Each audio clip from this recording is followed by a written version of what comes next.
We'd like to welcome everyone to tonight's reading and discussion of Chairman Omali Yeshitela's book, Vanguard, the Advanced Detachment of the African Revolution. Again, my name is Tiffany and I'll be your host this evening. Before we begin the bio and the discussion, just a few housekeeping notes. We want to ask that everyone either turn off their phone or please put your phone on silent out of respect for our chairman. Tonight's program will go as follows. So from 7 to 7:05, we'll have the introduction and the bio and the introduction. The chairman will read and go into discussion from 7:05, which is probably right now, 7:05 until 7:55.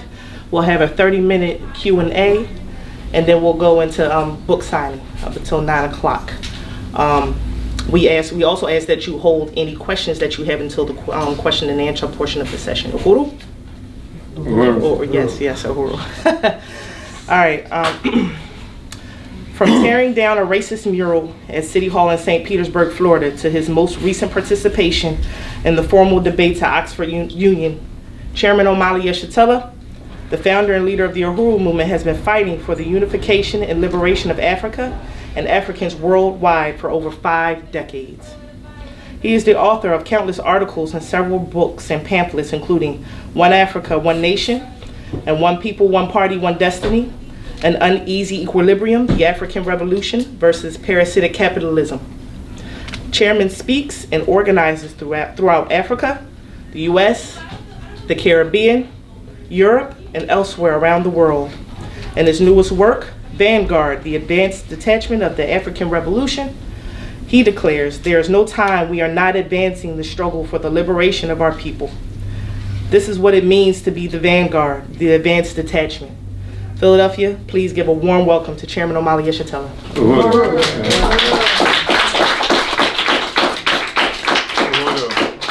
I want to express appreciation to Tiffany, Sister Tiffany, for that introduction, and to all of you for coming out. What I'd like to do first is to make it clear that this book is a book that was the political report to the 7th Congress of the African People's Socialist Party. It was a document that was developed to advance the revolution, that we have come to conclusions a long time ago that America does not have the ability nor the intent to ever see African people be free in this country, any place on the planet Earth. In fact, America is a strategic enemy of all the human beings on the planet. And therefore, it's going to take revolution to change our circumstances. Now, if that falls on your ear as strange, it's only because the United States government succeeded in crushing the Black Revolution of the 1960s, when revolution was the main trend in the world, not just in the United States. When revolution did occur in the 60s, it was occurring here in Philadelphia, it was occurring in various other places around the world. But that movement was crushed, and the United States was the primary factor in crushing this revolutionary movement. In 1961, they murdered Che Guevara. 66, they overthrew Kwame Nkrumah in Ghana. 67, they wounded, captured, and murdered Che Guevara. We're talking about the same time frame that Martin Luther King was assassinated, that Malcolm X was killed, that more than 300 members of the Black Panther Party arrested, more than 30 in 1968, more than 30 of them killed. And so people have asked from around the world what happened to the Black Revolution of the 60s. And people in this country often comment on the movement like suddenly black people are different now. We just stopped struggling. We're not like we used to be. And that is misunderstanding history. Because what happened is the United States government crushed the revolutionary movement, and it worked with imperialist powers all over the world to do that. And so we've got political prisoners still in prison.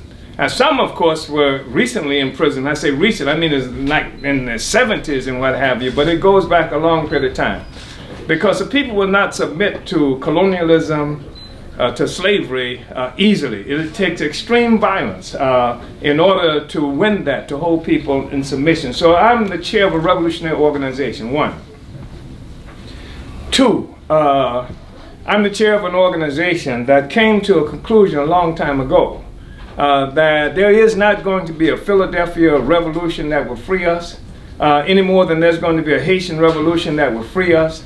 Any more than there's going to be some kind of Ghana revolution, etc. That the fact of the matter is that the African Revolution has run into its limitations when fought within the context of the borders that were created by imperialism and locked us into these borders. So that in all over Africa, we have this false national consciousness, just as we do here. I spoke just recently at Oxford, where the question of Africa and African freedom has begun to resurface during this era of crisis of the social system that we live in that's based on slavery and colonialism. Yes. Everything that you see, all the wealth, all the resources that you see in this country, throughout Europe, stem from the enslavement of African people and the colonization of Africa and other peoples around the world. And in this country, Africans still live under colonial domination just as we do in other places. So we've concluded that there is no way out of this.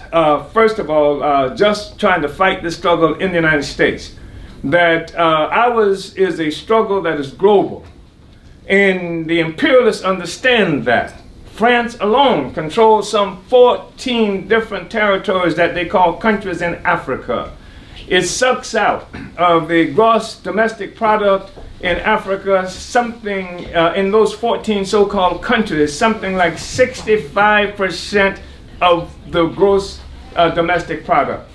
Then it charges Africans on the continent of Africa another 15% for handling the 65% that they've extorted. This money goes straight into the French treasury. Africans do not even see that money. This came as a consequence of what they call the colonial pact in Africa. And then they also have a situation where obviously Africans cannot live off the pittance that's left, and so they have to borrow money from France. So it means they're borrowing their own money from France, and they dare not even ask France how much they have. If they do, France overthrows the government. It did that recently in Ivory Coast, where you saw Gbagbo overthrown, they bombed, etc. Put their own guy who was a former employee of the World Bank, put him, Ouattara, in power, etc. And Bobbie, they put him in front of the International Criminal Court, locked him up in prison. Their courts. It's a court that the United States doesn't even recognize in terms of its own participation. It is not capable. The court does not apply to the United States. But the United States demands that black people be tried in that court. Right. And then even with that, the thing was so flimsy that they determined that Bobbie was innocent.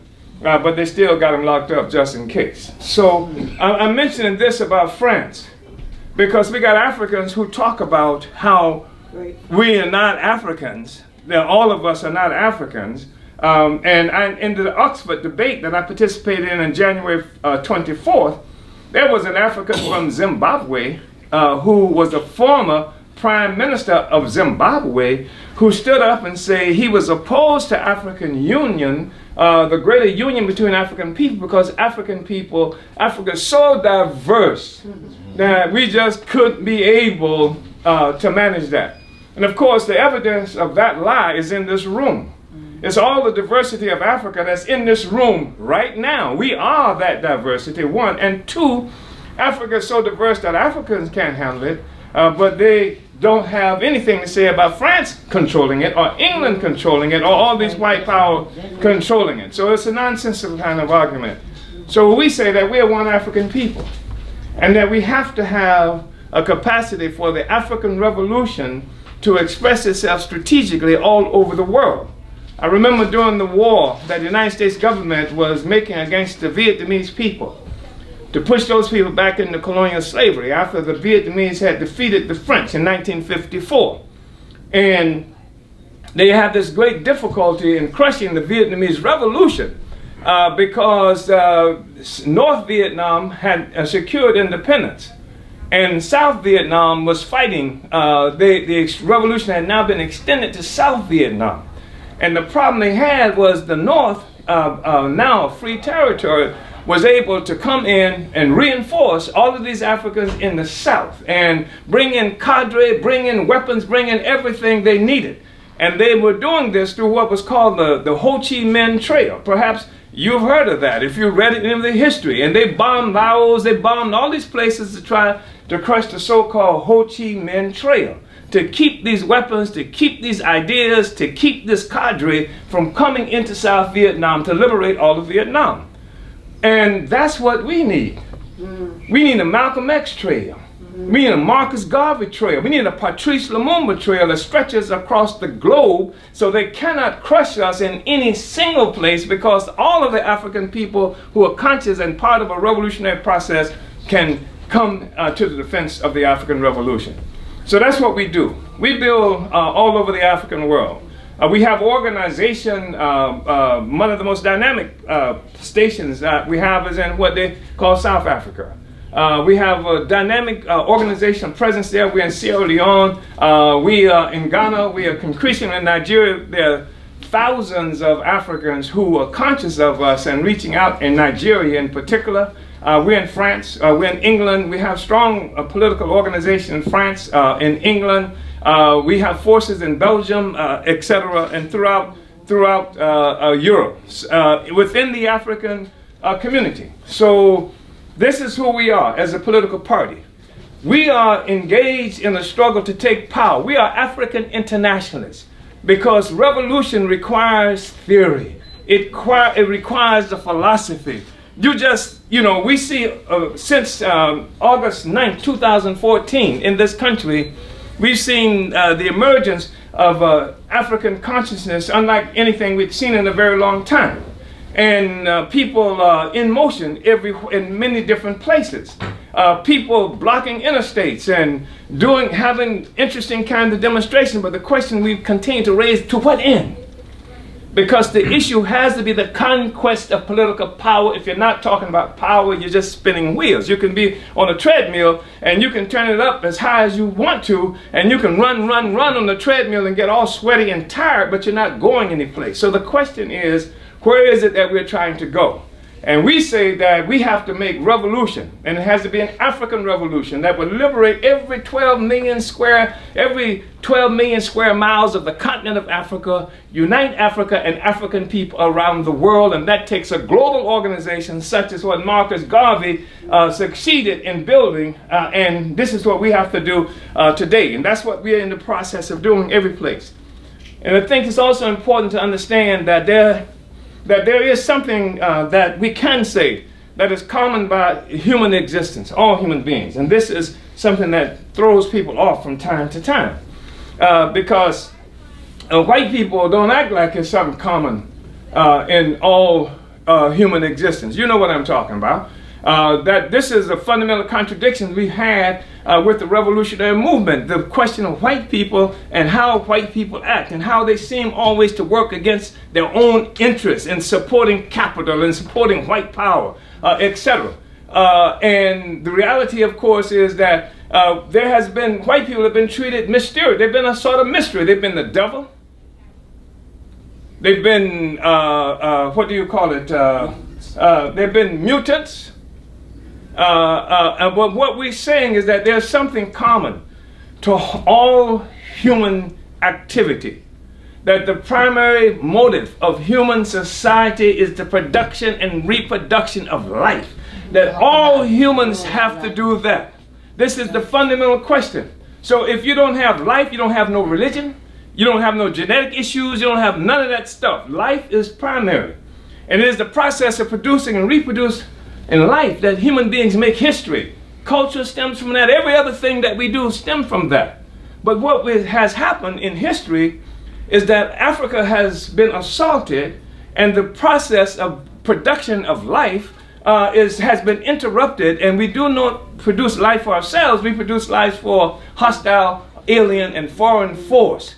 And that's been the primary contradiction, and that is what we know as colonialism.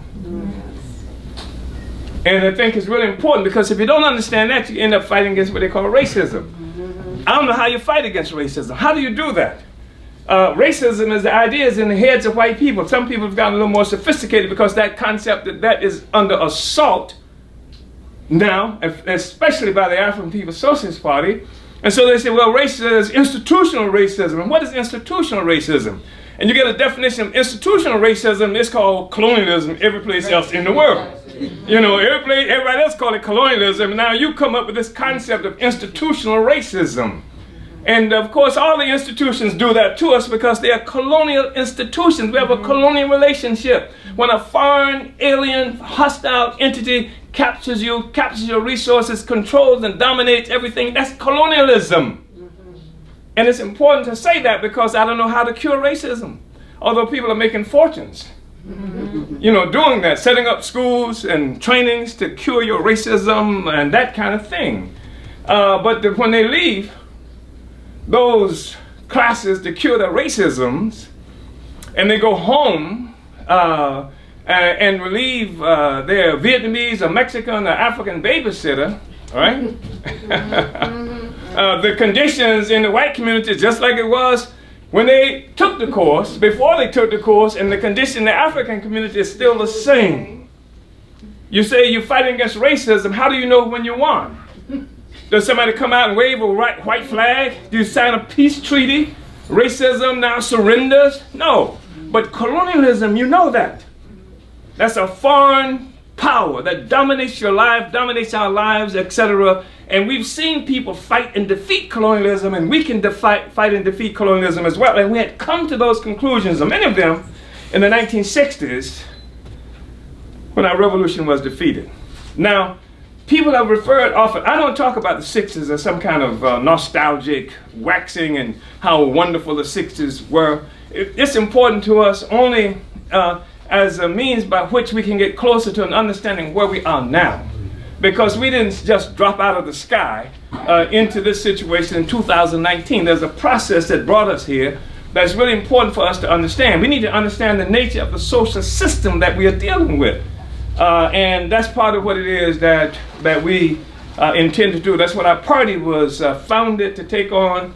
And for the last 45, 46 years, we are the longest existing continuous African revolutionary organization in the world.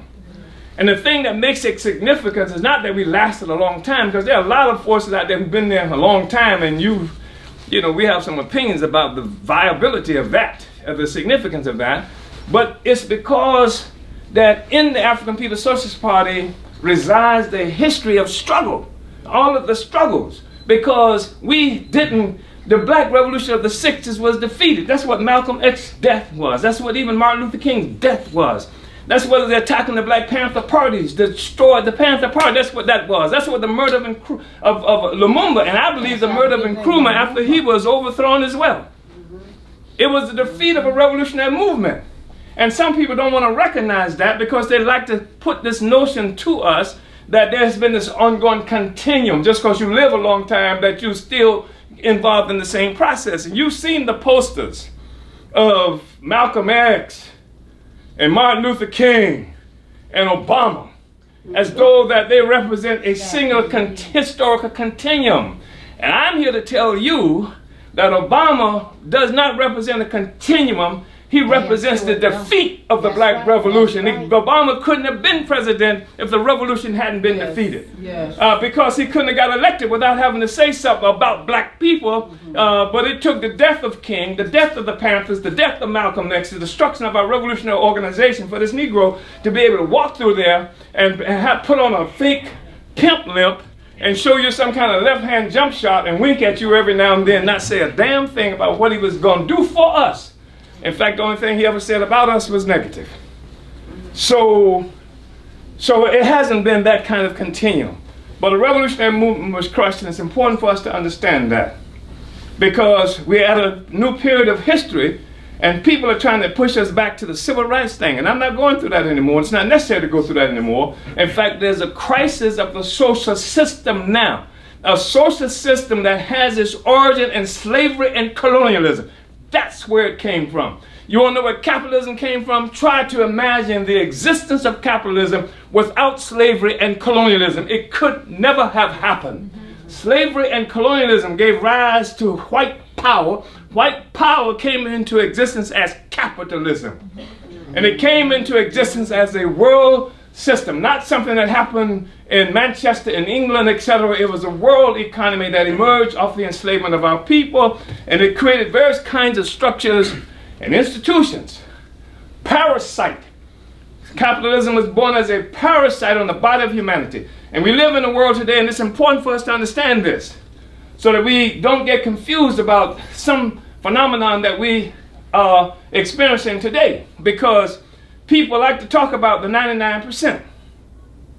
And they say, you know, we are part of the 99%. And I'm seeing people who are part of the 99% that I never saw before. How the hell, when did this happen? You understand? Was it some kind of secret? Because the world that we live in all truthfulness, in this world, 80% of the people on the planet Earth are trying to survive on $10 or less a day. 50% of the people on the planet Earth are trying to survive off $2.50 or less a day. And if you're in Africa, you work all day just to get a single meal. So what 99% are they talking about? And what they're doing is obscuring the colonial relationship that we have. I'm not saying that all white people are doing well, but I'm saying that all white people occupy a part of the colonizer nation. That the fundamental contradiction that we're confronted with in the world today, the fundamental contradiction is the contradiction between oppressed and oppressor nations. Doesn't mean no other contradictions exist, but the main contradiction, the one that gives life to every other, the one that all the others revolve around, is this contradiction between oppressed and oppressor nation. So anyway, that's what informs our politics. It's not the boogeyman, or as white people say, the boogeyman. It's the real deal. It's concrete. And there's a scientific basis for what we say and what it is that we have to do to get out of the situation we are confronted with. We have to have the power over our own lives, one. Now, part of that, what that means is that we have to recognize that we are one Africa, one nation. I want to just say this quickly, because we have inherited a false national consciousness. It didn't just happen to us. I spoke, you know, one of the things that was really interesting, I spoke, as I said, in Oxford in 2000, what was that? On January 24th. And so the thing sort of went viral. And part of what I mentioned in that presentation was that Nigeria was created in 1915. It didn't exist before 1915. And it was a man named Frederick Lugard, who worked for British corporations, was sent to Africa, to West Africa, to deal with these two distinct territories that they want to turn into one administrative whole. And he took with him his mistress, who would become his wife, who was a very notable person in her own right. And they had to come up with a name for this territory. Her name was Flora Shaw. And she said, why not nigger area?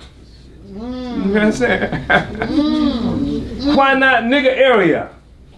And you know, you can find some of the most, what do you call it? You know, the proudful, when they're out of Nigeria, they're the most proud people outside of Nigeria. They're extraordinarily boastful about being Nigerians. But the fact is, it was created in 1915, and it was called nigger area. And this is what I'm talking about in terms of false national consciousness. You see, off of the west coast of Africa, when the Portuguese first came there, they discovered a lot of shrimp there. The Portuguese word for shrimp is Cameroon. And so they called it Cameroon. And the people call themselves Cameroonians, but they're not shrimp. You understand what I'm saying? And so we stuck with these false national consciousness, imposed on us by our relationship to imperialism.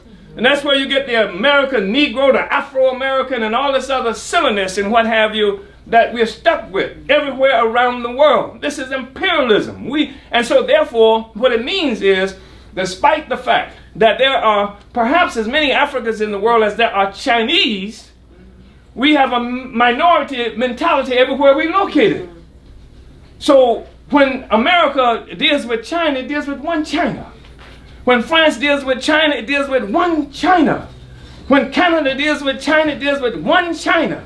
But when any of them deal with Africa, they deal with 54 different Africas, and we get played out of pocket and they steal everything we got. That's right. That's right. You understand what I'm saying? Because of this false national consciousness. Africa is the richest continent on the planet Earth, and is dominated by imperialist white power. And sometime imperialist white power comes in blackface, just like it has come in blackface in Philadelphia. You used to call him Mr. Nutter. I don't know what the hell you call him today. But it is white power in blackface that we are looking at. You understand? It's neo-colonialism. That's what Kwame Nkrumah characterizes as. It's new colonialism. Doesn't mean that colonialism has gone away. It just has a new face now. Doesn't look the same. But the same persons who control, the same institutions that control all the resources in Africa before so-called decolonization, they own and control those resources today. And if you control all the resources, you control all the Africa. Right. You're talking about every cell phone in this room, every computer in this room uses a mineral called coltan. 87% of the coltan in the world is in Congo. Africans are starving in Congo today. But you got this guy with the big eyeglasses who owns Microsoft, right? You had Steve Jobs and all of these people who got extraordinarily rich and, really noted around the world, but it's Congo Africans who paid the price for that, just like we paid the price for every damn thing else they've got. That's right. Opens the refrigerator, that's my food they're looking at. When they drive on a paved street, it's the paved street that should be in Ghana, or should be in Sierra Leone, or should be in Mrs. Jackson, Mississippi, or some other place like that. That's my street they're driving on. And so to be hung up in this thing of fighting against racism, you never get your food back. You never get your streets back. And if you fly over Africa at night, go to Google it, and let's see a picture of Africa at night. And compare it with any other place in the world. No lights at all. No lights. You go to Sierra Leone. Some of the best diamonds in the world come from Sierra Leone. But most of the Africans in Sierra Leone have never seen a diamond. And those who work to get the diamonds, they work for 32 cents a day and a bowl of rice.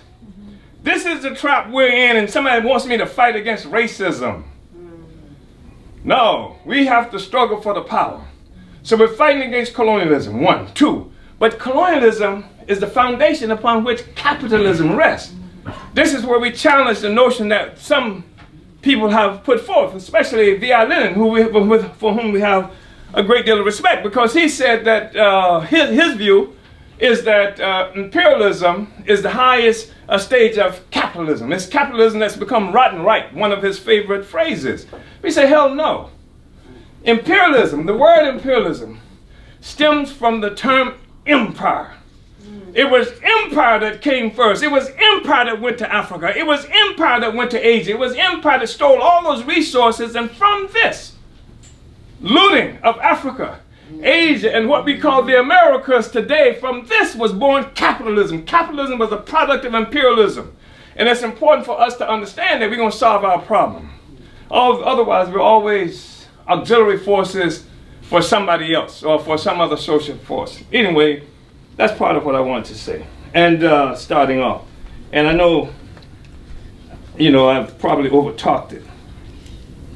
But right now, the crisis of imperialism, what you see is, and one of the reasons you know it's crisis, is because you see suddenly, there's a brother in this room now, Muhammad Ahmed, Uhuru, and I want to acknowledge this brother because Muhammad Ahmed is just one of those real unsung soldiers in the revolutionary project of our people in this country and in the world. He was a founder of the Revolutionary Action Movement. He worked with Malcolm X. He was hunted like an animal throughout this country. They accused him of plotting to blow up the Statue of Liberty, of creating a riot to poison the Philadelphia Police Department, and unfortunately it was untrue.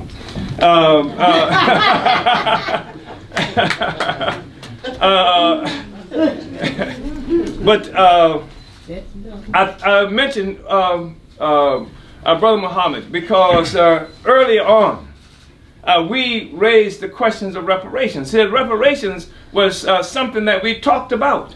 And at the time we talked about reparations, we were considered a lunatic fringe for even raising the question of reparations. You must be out of your mind, Negroes. You're talking about reparations, and now you can't stop the Democratic Party from talking about reparations. All of a sudden they want to talk about reparations. And why do they want to talk about reparations? You think they really believe and intend to return anything to African people? They're trying to get in front of the question and take it away from African people, because the crisis of imperialism and Africans are rising up everywhere, just like other oppressed peoples around the world. And Trump has cornered the market on white people, and they've got to get African people just to get elected, etc. So now they take reparations as their issue. All of a sudden, the Democrats are socialists. African People's Social Party, 46 years old. And now we didn't see none of them as socialists at that time, right? And Bernie Sanders says he's a socialist, and he holds up his socialist credentials because he believes that that people should earn $15 an hour over a number of years. So what kind of socialism is Bernie talking about? What kind of socialism is any of them talking about? And I mean this, I don't care how earnest the person looks and how fresh they look, because socialism is a social system. And you don't get to socialism without revolution. You have to overturn capitalism before you can get socialism. That's why those drones are flying all over Africa, Northern Africa and other places, killing people to protect capitalism. So you just think, I declare socialism? Do you think that's how it works? And so you know that they are lying or misguided when they call themselves socialists if they are not talking about revolution. You're talking about two contending social systems. One social system, capitalism, born of the savage rape of Africa and the oppressed peoples around the world, born of the theft of this land and resources that we stand on today, and the fact that there are people who are indigenous to this land who don't even get spoken of unless they're in the room, right? And who live in concentration camps that they refer to as Indian reservations. That's right, that's right. This is the country that we are talking about. This is the process and the political economy that we're looking at. So you're talking about you're a socialist. You think that the Congress is going to vote socialism in? No. You think if you get elect enough Ocasio-Cortez or Bernie Sanders that boom, we got socialism? Do you really believe that you're going to get socialism from the Democratic Party? It's not going to happen that way. What is socialism? It's important for us to understand this, because socialism is not some kind of beneficent capitalism. Socialism is when the actual workers, the producers of all the value, come to power, where the workers are now the owners of the means of production. The working class becomes the ruling class. And fundamental to that is the liberation of Africa and African people, the destruction of colonialism. Karl Marx once said that capitalists, he called it wage slavery, meaning capitalism. It's interesting he even have to use the word slavery, but he said wage slavery in Europe required as a pedestal slavery pure and simple in the New World. In other words, the slavery, the capitalism rested on the foundation of colonialism and the enslavement of our people. So we can get it. We can get socialism. And we see all of the evidence of a dying social system. That's why there's perennial, ongoing, unrelenting warfare that's being made by the United States against all the peoples around the world. People want their stuff back. Because capitalism is a parasite. It sucks the blood, sucks the resources, sucks the life, sucks the culture, sucks everything from the people. Y'all with me? Yes. Okay. So I just think it's really important for us to understand. So reparations, I just want to say about reparations. Because what they want to do with reparations, again, is get in front of the question and control the narrative.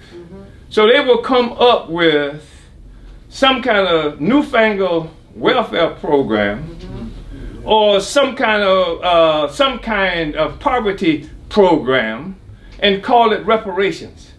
But the truth of the matter is, and I'm going to say this, and I'm the African People's Social Party, we're African International, we understand the origin of this social system and what it's going to take to bring it down, and we will not be satisfied until it comes down, because the people of the earth will not know any happiness, will know any future until capitalism is destroyed, and the headquarters of capitalism right now, as shaky as it is right here in the United States. It ain't Trump, it's capitalism. Or it was Obama, it was Hillary, it was all of them who control and function in control of this whole social system.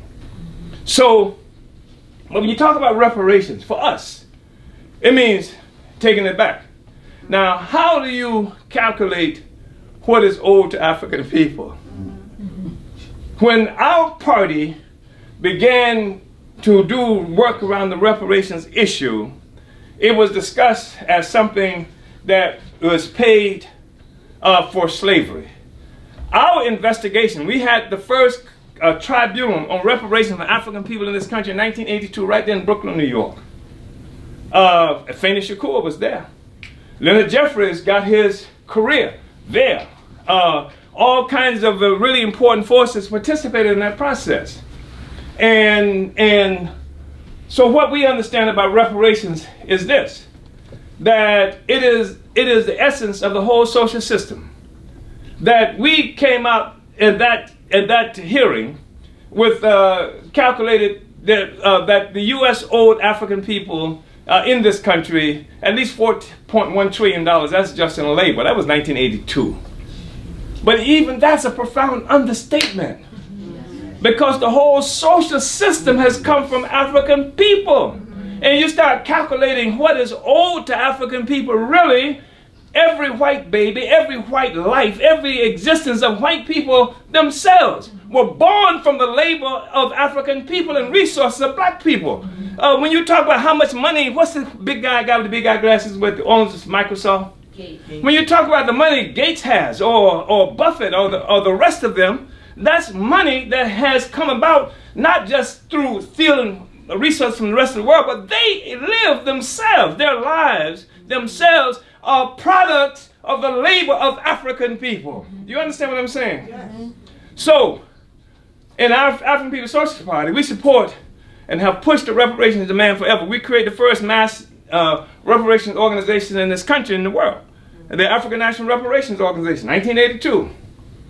And after that tribunal that I talked about, I traveled all over Europe. Talked to Africans all over Europe, France, through England, what have you. I went even to Ireland, at the time occupied by British troops. And the Irish Republican Socialist Party, united with our demand for reparations, had a press conference in Belfast, Ireland, saying that they unite with it and that they did not want any money from any Irish in the United States who were opposed to reparations, opposed to the struggle of black people.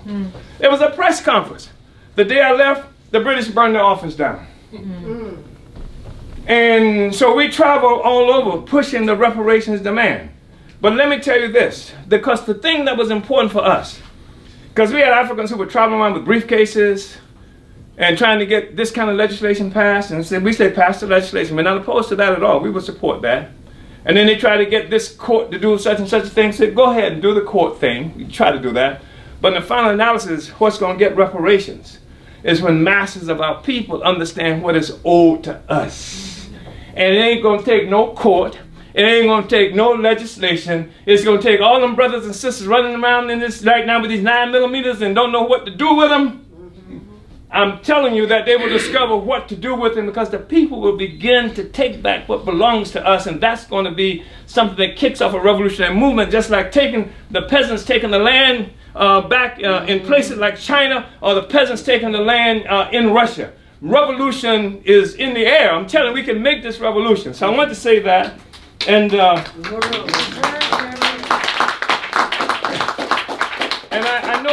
much time. I'm just out of pocket now. I'm just.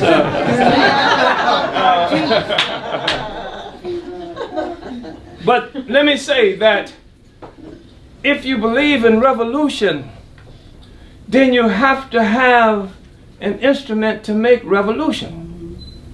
That's why we founded the African People's Socialist Party in 1972.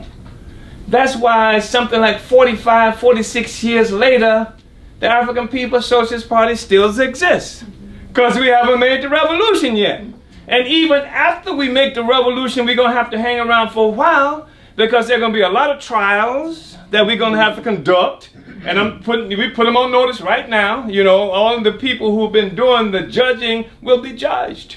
And the masses of our people will judge them. And there are going to be a lot of trials, and there's a lot that we have to do. But we created a political party because the political party is, from what we've seen, is the most significant instrument through which to seize and wield political power. And that's what we're talking about, taking power. And that's what we're doing. We're planning to govern. As we have this discussion, we plan to govern. We have something like 52 different economic institutions stretched across the United States. We got a furniture store here in Philadelphia. Anybody who was at the market over the weekend, that was our market. You know, we have a radio station. Actually, we have two. We're just the only one operating one right now. And various kinds of institutions that, and these institutions are not some kind of entity that we think we can compete with capitalism. We're not trying to create some kind of alternative institution. We are creating competing institutions. I was invited in 1977 to a conference in Amherst by this brother back here, Brother Muhammad, and asked me to deliver a paper on tactics and strategy for mass, for mass movement, building a mass movement. And one of the things that came out of that, and this has been something we've worked with forever, is that first of all, that the people have to be won through independence. You can't have no independence movement. Ain't gonna be no revolution, ain't gonna be no freedom, no independence unless the people unite with that. And that was one of the fundamental things that's much of our work revolves around that. But the other thing that was important in that was the concept of dual power. That even while we fighting these suckers, we are creating our own power. We create our own power. Every economic institution we create is the creation of our own power. We're in the process now of building an internal bank that we see as an incipient bank that we're going to spread throughout the African world. I mean, we create these institutions because we have to have our own power. Economic power is critical. If you're not talking about economics, you ain't talking about freedom. Nobody is free that doesn't control her own economy. If a people does not control your economy, you should be slaves forever. And so I've talked too much. And how much time I got? What am I working with? 10 minutes. I got 10 minutes? I'd like to read for 10 minutes if I may. Yeah. And so all of this is in the book, by the way, and it's just not said like that, okay? So in the 1960s, though, I would mention that. I wanted to say that we were involved. It was an incredible, heady moment. We had a saying back then in an organization I worked with called JOMO. And we said that if you live to 30, you're lucky. And if you live to 40, you're a Tom. Well, I've revised that a bit, since that time.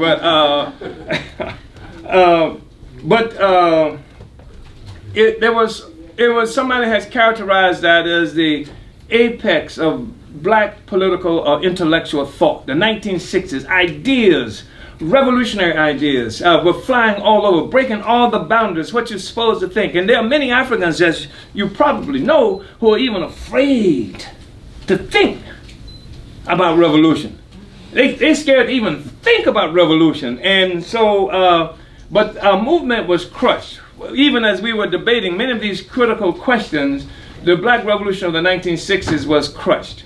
That's what we're talking about. Malcolm X really was like one of the most important at that moment ideological force in the African world. And in heated struggle with the whole concept of civil rights and turn the other cheek and we shall overcome and what have you. And he talked about revolution. He said he wanted to make a distinction between the black revolution and the Negro revolution.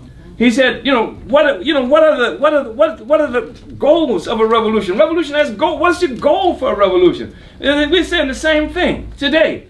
To what end? Because you block the interstate. To what end? You got some people accept. They do it so frequently in Ferguson, St. Louis area now. It's the headquarters. It's the epicenter of protest movement. They got professional protesters. All they do is protest. And they have a certain kind of arrangement. Some may be unspoken, but much of it is spoken. So they know we're going to block this interstate. And the police arrive there early and stop all the cars. And then they go and sit in the interstate. And then they got like a stopwatch. And after such and such period of time, they get up and the police let the cars go by. To what end? That's the fundamental question we were struggling with at that time. Struggling with the question of relationship between class and race. That was a real serious question, and we said the relationship between class and race is colonialism. That the class question is concentrated in the colonial question. Everything sits on the colonial question, but our party survived it. And you know how? One of the reasons our party survived it is because we opened up a new front, even as we were under attack. As the Black Revolution was under attack, people being killed, going to jail. I was in and out of prison so much that I had to read the newspaper to find out where I was. It's a literal truth. I mean, I was all the time in jail, in prison, except they created laws, named laws after me and stuff to lock people up and what have you. So they even had a law called, what was it called? It was called verbal abuse of the police officer. Why did they do that? Oink, oink. But anyway, this is chapter 2. The African People's Socialist Party was born in the heat of struggle at a time when the U.S. government was bent on destroying the Black Revolution of the 60s. Together with the heroic revolution of the people of Vietnam against U.S. colonial occupation, the Black Revolution constituted an existential threat to imperialist white power. An existential threat. J. Edgar Hoover, who at the time was director of the domestic secret political police in this country, declared that the Black Panther Party was the greatest threat to the internal security of the United States since the Civil War. And he didn't say it was Gaddafi. He didn't say it was Khrushchev or the Russians. It was black people organizing in these housing projects and making struggle all around this country and around the world, in fact, but certainly in this country. The freedom movement of African people within current U.S. borders had broken from the absolute leadership of the liberal sector of the African petty bourgeoisie and was fighting to become one with the anti-colonial movements sweeping the planet. All the peoples of all countries wanted freedom from the capitalist parasite that had come into existence through colonial slavery and dominated the world. The Chinese, Korean, and Cuban revolutions had ignited the imaginations of oppressed peoples everywhere. Capitalism had been born as global white power and defined itself as such. Remember this. This is capitalism defined. It doesn't do that now. It doesn't like to talk about it was defined as white power. It doesn't say it, but it doesn't make it less real. It said it then and it had no bones about it. The world capitalists had previously predicted their own invincibility as custodians of the planet. Many of the oppressed had also been convinced of this until the revolutions of oppressed peoples achieved universality and shook the imperialist world at its foundation. Africans within the U.S. were affected by the escalating scope of anti-colonial revolution. Many were forced to reevaluate the definition of our struggle in the U.S. as simply one for civil rights within the existing social system. We began to recognize the struggle for civil rights as being rooted in philosophical idealism and patriotism to the very system and people responsible for our oppression. My own personal political history began to solidify during this period of anti-colonial upheaval. I was fortunate to have been born during an era when anti-colonial struggle was the main trend in the world. These revolutions resulted in political independence for India, followed quickly by the success of the Chinese Revolution of 1949, an era that was reshaping the economic, political, and ideological contours of the world. I was thereby able to envision a future shorn of white colonial domination. It was important, that period of time, being born in that, I wasn't thinking about it. Well, no, I was telling me, look at the anti-colonial struggles, but you experienced it just being alive. You know, China, India, all these peoples around the world, we living like pigs. I mean, dominated like animals and whatever, but this stuff was sweeping the earth and it affected our consciousness today.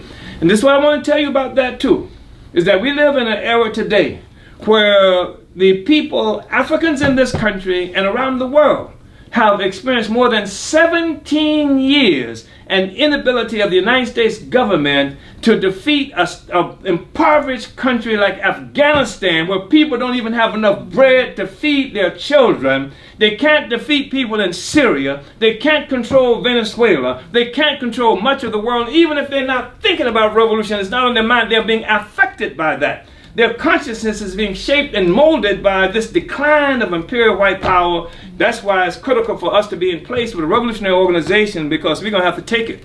They're not going to give it to us. We're going to have to take it. We're going to have to win it. We're going to have to go back into the trenches to take it.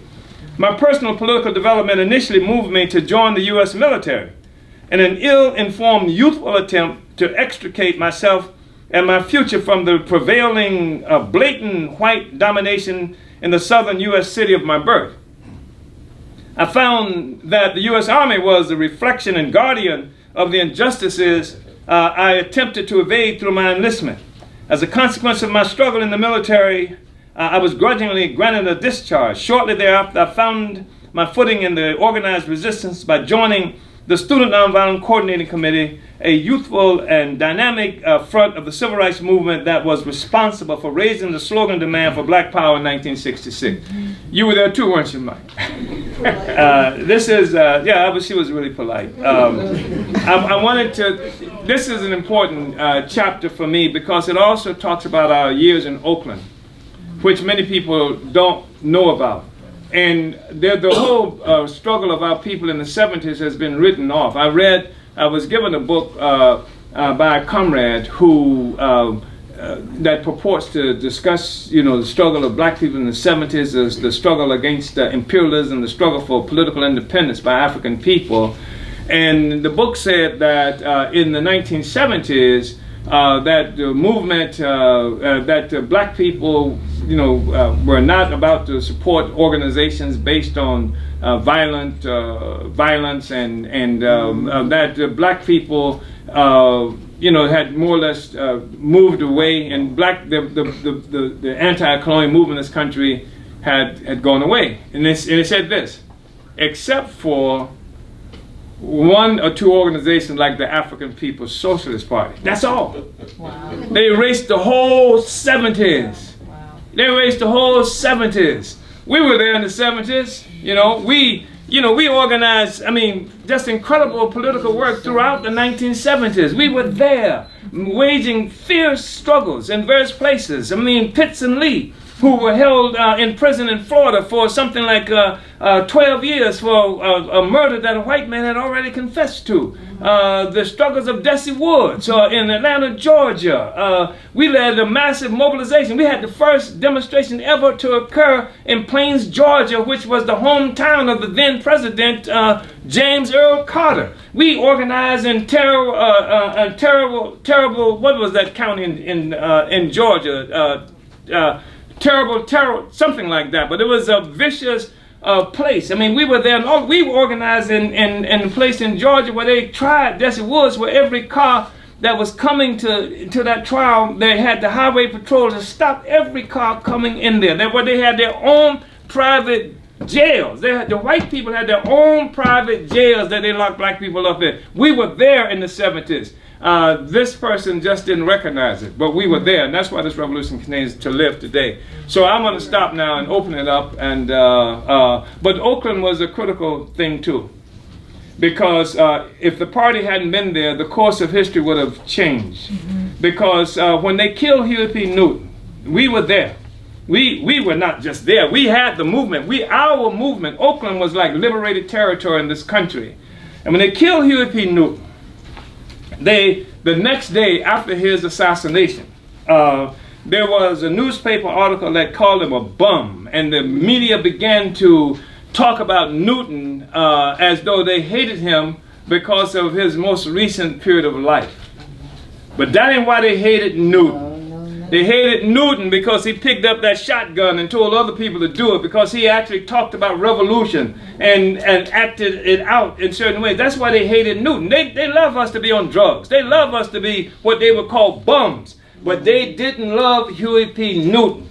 And they wanted to destroy the image of the revolution through attack on Huey P. Newton. But we said, the person who was in our party, who was a nurse at Highland Hospital, when they brought Newton in, he called me up in that morning, said that late that night, said they just brought Huey in, he's been shot in the head, he's dead. Before they even announced him, we made a determination that by the time of his funeral, we, the African People's Socialist Party, will have defined who Huey P. Newton was. We initiated mobilizations. We had demonstrations through the streets of Oakland. Who killed Huey? Don't tell no lie. The government, the FBI. We had mass mobilizations. We did that. And at Huey's funeral, held in one of the churches there, we had a funeral on the outside as well. And there thousands of African people were there to the rally that we mobilized. And then after the funeral, we had a spontaneous march, with the hearse and everything. So we didn't allow them to do what they wanted to do. Because if they had succeeded in doing that, the whole thing was a discredit, the whole black revolution of the 1960s, and the Panthers had become symbolic of that revolutionary movement. So I'm going to shut up now.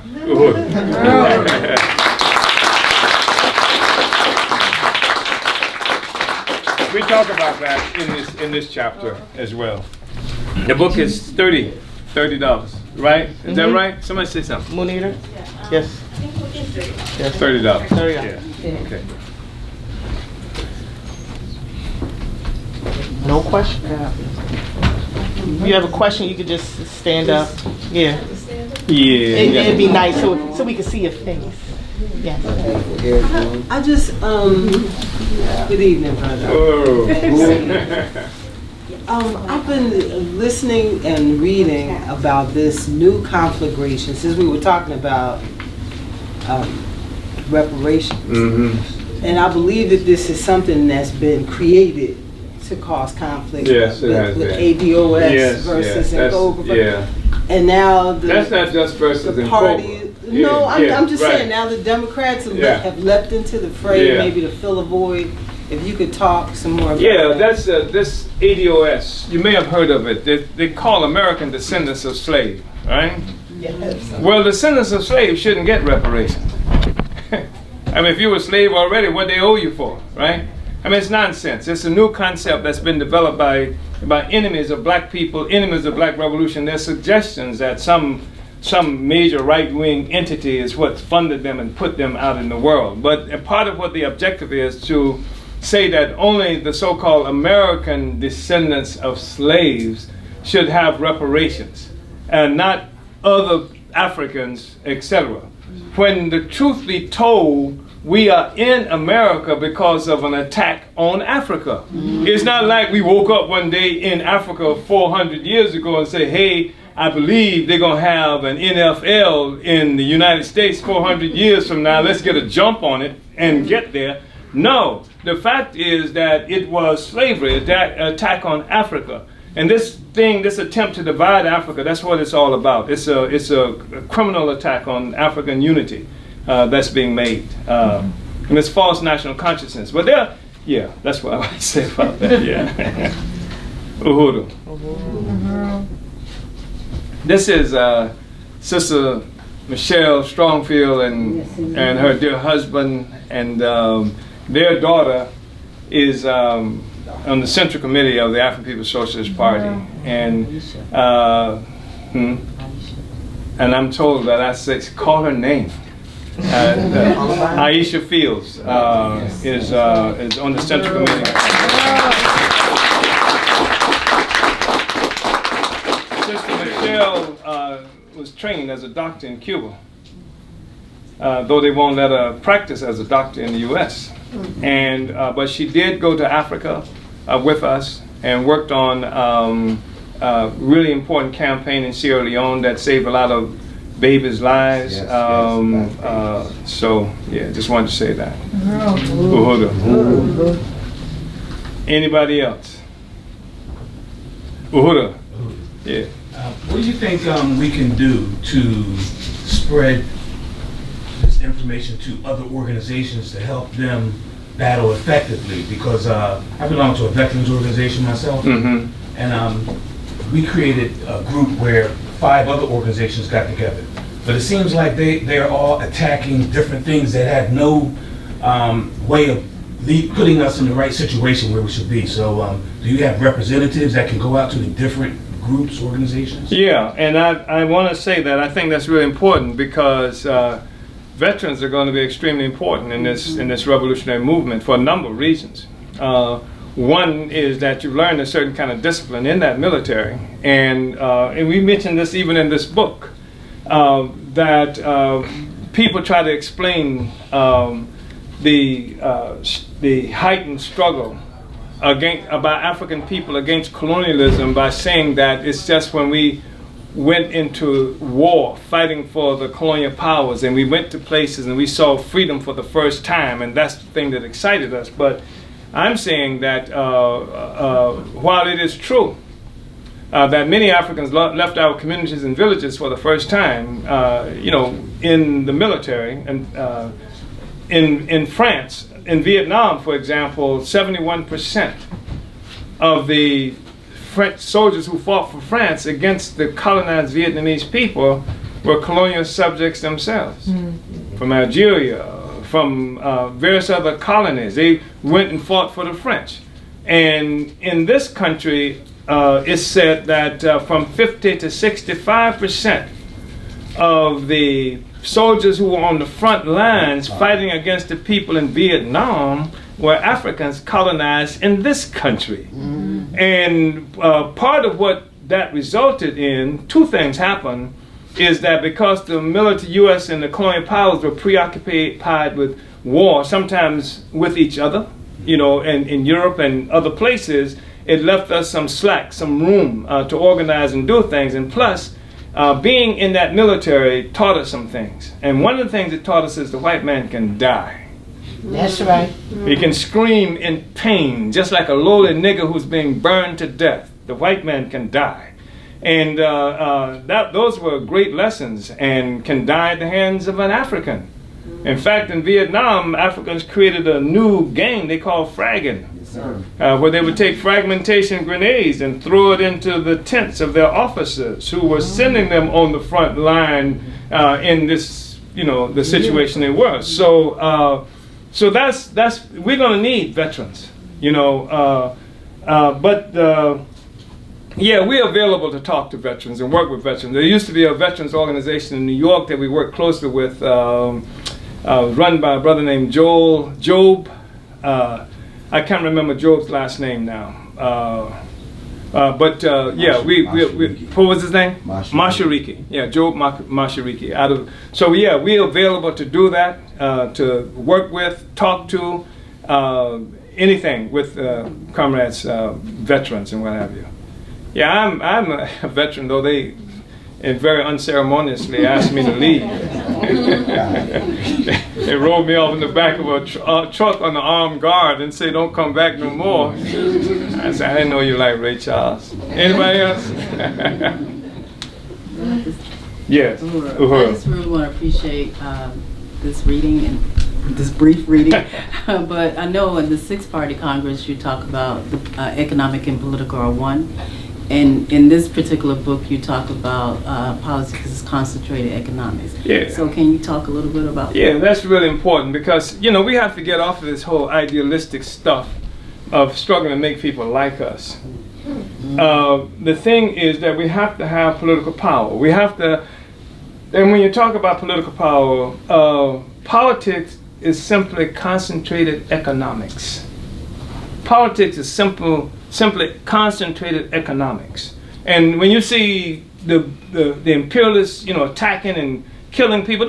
Forget all that garbage that they're talking about, terrorism, this and terror. It's concentrated economics. They intend to dominate the world, to continue to steal the resources of the peoples of the world. We have to understand that too, because what are we fighting for? Our politic, the politic of the African People's Socialist Party for national liberation, that is a politic that recognizes the need for self-determination, self-reliance, to be politically, to economically independent. It is concentrated economics that's reflected. That's why one of the things, despite all of the disagreements that you may see, and they exist, within what is called the nationalist movement and what have you, almost always central to it is trying to create economic institutions. Because we intend to rule ourselves, to govern ourselves, to feed, clothe, and house ourselves. That's why the NAACP, that likes to brag about being the oldest organization, etc., etc., etc., has never created even a barbecue stand, has never created any kind of economic institution, because it never intends to be self-governing, self-reliant. It sees the future black people as integrating into the white man's thing. And the white man's thing is what's responsible for our oppression and exploitation. So yeah, the political and the economic are one, and politics is concentrated economics. And that's really important for us to understand this, because you talk about politics and there's no entity, there's no need, there's no requirement to acquire economic self-reliance as a people. Then it's meaningless.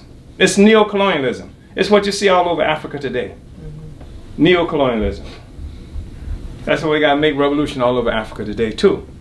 Because some people fall into this thing just because it's black, just because it's in Africa, just because they wear dashikis, what have you. That's it. But revolution is going to have to happen in Africa. All those neocolonial puppets are going to have to be overthrown. They got to go. They sit on top of the transfer of all this value, all this resources from Africa. Africans are starving to death on the continent. Yes. And they're the ones holding the shovel, pushing it out to white power. Were you in Sierra Leone, Diop, when we went to see that train? And there's a train. This is just one train that the British have. One train.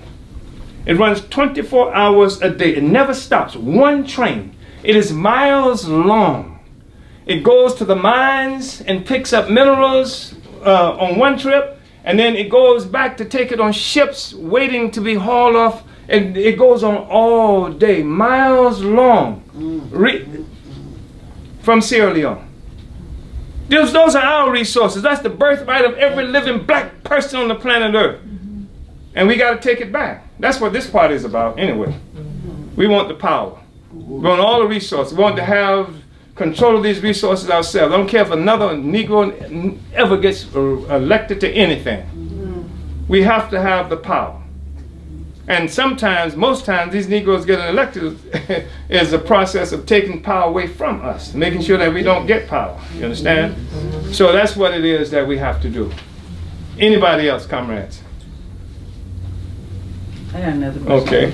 Okay, you have to get this book, because the whole question of the economics is so important for African people. Can you talk a little bit about the ANIBA, the African Independent National Business Association? African National Independence Business Association. This is my wife, who is also over the economic development of our party. We have, like I said, something like more than 50 institutions. Economic institutions, bookstore here, bookstore in Oakland, California. We've just initiated a process where we opening, what do you call it? At the boathouse. Uhuru Restaurant Cafe, but also Uhuru Jiko is a kitchen, where people can come in and act as an incubator for people who want to open up their own businesses, and also a training center workforce center for Africans who getting out of prison, who they can come and they can learn, the food industry and that kind of thing, etc. But there are many of them, and ANIBA is an entity that we're in the process of creating, the African National Independence Business Association, is it? And we have a lot of training. We've been doing this work now for more than 30 years. We know how to do it. We're good at it. But a lot of Africans in our communities don't have this expertise. They want to do stuff, but they don't know how to do it. And so what we will be doing is opening up a NEBA. And the process is to train, we can train Africans how to do business, how to do your business plan, how to organize your business, how you can do it, and also how to be an anti-colonialist business person. That's to say, because this is a mistake a lot of people make. They see our institution and say, well, you guys are just like capitalists because you got it. No. You act like economics only operate in capitalism. We say that socialism is when the working class become owners of the means of production. And these are working class institutions that we are talking about. 1, 2, to be independent, you've got to have the ability to feed, clothe, and house ourselves, and that's the struggle that we're involved in. NEBA will train us, but not only train us, because everybody who comes to want training, they're not going to be talking about, I want to be a socialist or anti-capitalist. All we want them to be is anti-colonialists. And most Africans will instinctively want to be anti-colonialists. Why? Because it is the gentrification, it's the white people coming in and taking away your stuff. That's colonialism that makes it impossible for you to have your business. So we want to create an anti-colonial attitude among these people who come to get that training. And also our objective is to move beyond this kind of concept of buy black, because it doesn't serve us at all. We say buy black power. Buy black power. Buy into a process of anti-colonial activity. Do I have a buy black power bumper sticker or something like that? I don't have one. Okay, but that's what we say, and we want to see happening all over, in windows of African businesses, etc. Buy black power. So that signals us to who we should be dealing with. So that's part of it. And also, I mentioned we're talking about incipient bank, and I'm hoping next year we'll be able to kick that off. And that's the brother back here who had something. Yeah. Uhuru. What do you think about the slave trade going on in Libya today? And what can we do to help end it? Well, Libya is under colonial domination. It has been. Whatever you see happening in Libya today, I almost said crackers are responsible, but I won't. And but it is imperialist white power that overthrew the most successful entity on the continent of Africa. Had free education, free housing, no joblessness, and none of that stuff. And then imperialism under Obama and Hillary Clinton, what have you, used NATO to attack it and destroy it. And what you see there is a consequence of that. And what do we do to help? Is build the damn revolution. And that's what I'm saying about Venezuela, about all these other places. Hands off Venezuela, yeah, hands off Venezuela. But the way we intrude in this process around the world is make revolution here. You want hands off Venezuela, then make revolution here. You know what helped to bring them back from Vietnam? Was the revolution that happened here. They had to send troops into Detroit. They had to send the 82nd Airborne into Detroit. They had to send troops into Newark, New Jersey to fight the black revolution here. Wilmington, Delaware. So just talk about hands off Venezuela. Build the revolution. That's what we do, and that's what will make them take their hands off Venezuela because they can't fight on all these different fronts. We have to make them fight on every front. One of the things that was really interesting in the 1960s, we had these liberal leftists who were always chanting things like, no more Vietnam, right? And Che Guevara recognized the significance of Vietnam as the beginning of the anti-colonial revolutionary movement around the world. He wasn't saying no more Vietnam, he was saying 2, 3, many Vietnams. Because the imperialists can't fight us on all these different fronts. So we can't be afraid of the revolution. We want revolution. We crave revolution. We demand revolution. That's the only thing that's going to be able to liberate us and our people. That's not scary, is it? The only thing revolution means is that you shoot back. Because you're getting shot without it. We're getting wasted without it. Now you become the jailers. That's what revolution. This is Buy Black Power. Buy from each other, sell to everyone. BuyBlackPower.org. Anyway, yeah, Uhuru. Anybody else? Was that satisfactory, brother? Yeah. Okay. Yeah. Let me just. One of the reasons that question is because there's a lot of. There's a kind of a movement that's out there that's heavily anti-Arab. And it says stuff like the Arabs enslaved us too, therefore. And that's true. That is true. The Arabs, well, for 1,500 years, the Arabs engaged in slavery. But the truth of the matter is that if you could defeat Arabs and become free, I say do that. The truth of the matter is that it is imperialism, capitalism that controls the Arabs, the Africans, the Asians, and the whole damn world. So our objective has to be to destroy and defeat imperialism, defeat white power, defeat capitalism. And in the process of doing that, build our capacity to make revolution, because the Arabs who you're talking about, they oppress their own people any damn way. That's the bourgeoisie. They're killing Arabs. They have to be overthrown as well, and we have to be a part of that process. That's the only thing that I think is important. And we see people, some of whom are well known. A person who was very influential in my understanding of some things, a guy named Chinwe Usi, who wrote a book, The West and the Rest of Us, which was a really impressive book. But he's running around, was running around like the CIA, saying stuff about how, we can't talk about uniting all Africa, and Nkrumah was wrong, and not only was Nkrumah wrong, but it's some other species of stuff, so that south of the Sahara, that's the only Africa we have to be concerned with. And the Arabs become the enemy. And he's living in Nigeria. Do you understand what I'm saying? Here in Nigeria, where you got this piggish, bourgeois, this neo-colonial puppets killing black people every day, and he wants to go off and fight some damn Arabs.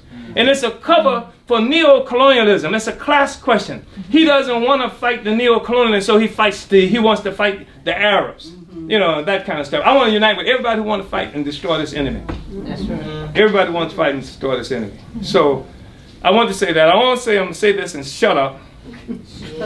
I am. Our party is really proud of the fact that throughout our history of women leadership, more than half the people on our Central Committee are women. And these are not just placeholders. I mean, they really exercise political power to the extent they desire to exercise political power. Not only that, not only do we have women sitting on the Central Committee and leading bodies of the party, we have created constitutionally another entity on the party, in the party. And what that means with women being in all of the positions, it means they participate in making decisions for everything we do. So they're not in some kind of ghetto over here with the girls' questions or some stuff like that. Every decision that we make, women play a role in it. But we also have created a position for the African National Women's Organization. And that person is on the Central Committee too. Mm-hmm. And that person is the person who looks out to make sure on the Central Committee, in addition to the other women there, preoccupied with the questions of oppression, exploitation of African women. So this is who we are. So we're quite proud of that. And that's something that we did even at a time when it was not fashionable to have that. In fact, we remember a time where the women, you were nationalists and women walked in the back and all silliness and stuff like that. And a time where Stokely, Kwame Ture and his group, the All African People's Revolutionary Party, used to refer to us, my name, colonial name was Joe Waller. And they used to refer to as Joe Waller and the girls, right? So that was supposed to be a slight, So we are proud of that. And we also want to say that it's important to us to avoid any kind of meaningless division of our ranks as a nation and as a class. As a nation and as a class. When I say class, I'm talking about the African working class. Around issues like homosexuality and what have you. We've been attacked because we refuse to attack people because of homosexuality. They say, well, that goes against, how is it characterized? In Africa, we've seen people who are killed and put in prison and done all this other stuff because they're homosexuals. Say something like, that's not African tradition, homosexuality. But neither is colonialism. Neither is these white people owning and controlling everything in Africa. That's not an African tradition. That's colonial tradition. And we say everybody who wants to fight against the colonial conditions, corporation, imperialism in Africa, they must be a part of this revolution. Yes. And the African People's Socialist Party is open to them. We say that without any apology. Because we're going to take this monster down, and everybody who can possibly contribute to that will be able to do that. That was it, Sister Dr. Feelgood.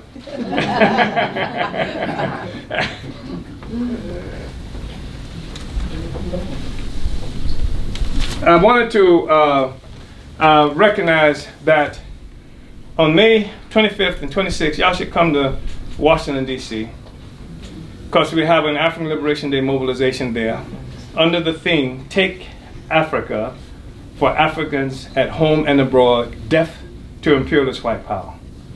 And that's going to be in D.C., and you can go online to alduhuru.org, and we really want you to come out. We're going to make it, we have to make a whole different statement as Africans around the world.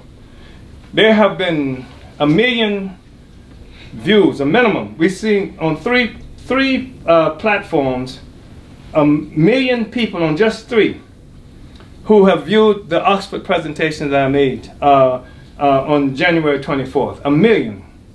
And Africans all around the world are excited about the political line, about the recognition that there were one people engaged in a single revolutionary struggle.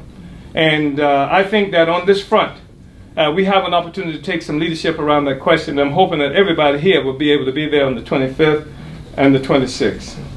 And I really want to just say something about recognizing Comrade Pam Africa.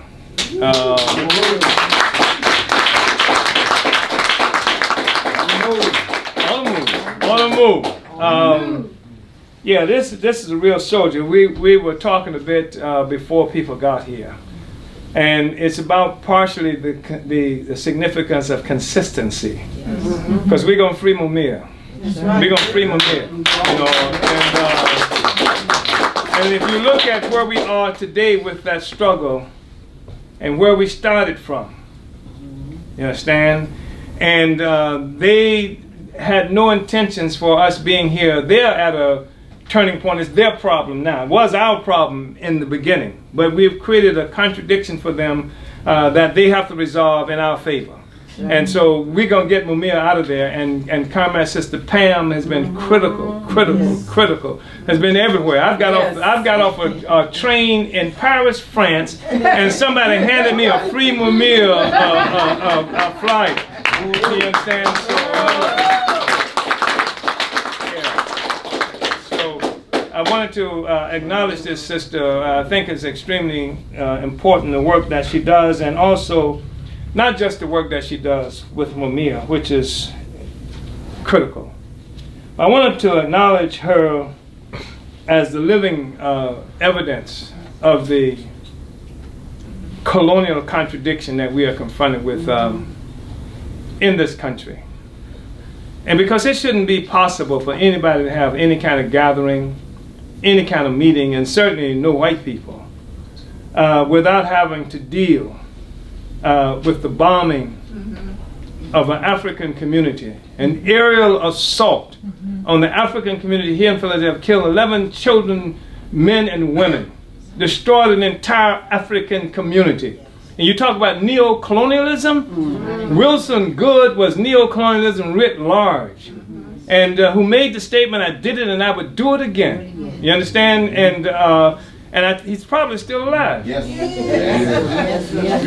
I said, he's probably still alive. He's probably still alive. Yeah. But that's a serious issue for us. You know, I mean, to be in the city and to know that they murdered those people, and that was, I mean, 78. Look at what they did in 78. And people putting people in prison forever. And when the cop killed the cop, for it to have happened by move, the cop would have had to been attacking backwards, right? And he would have had to been attacking backwards, you know, to get shot in the back of the head the way he got shot, with the bullet going down. So anyway, but it doesn't matter. This is why that's important, because people get hung up on laws and stuff, but law is the opinion of the ruling class. You got to have state power. The state makes its own laws. That's why we have to take power, so we make the laws. And then have them try to wiggle their ways out. They won't have meetings like this when we come to power. They won't, bourgeoisie won't have no meetings. You won't have no meeting space, no newspapers, no television, no radio, nothing. You understand? That's going to be the dictatorship of the black working class. Yes. So, comrades, I really appreciate your patience. And the fact that you came out tonight, and there's Comrade Karen Smith, who's the best drummer in the world. Yes.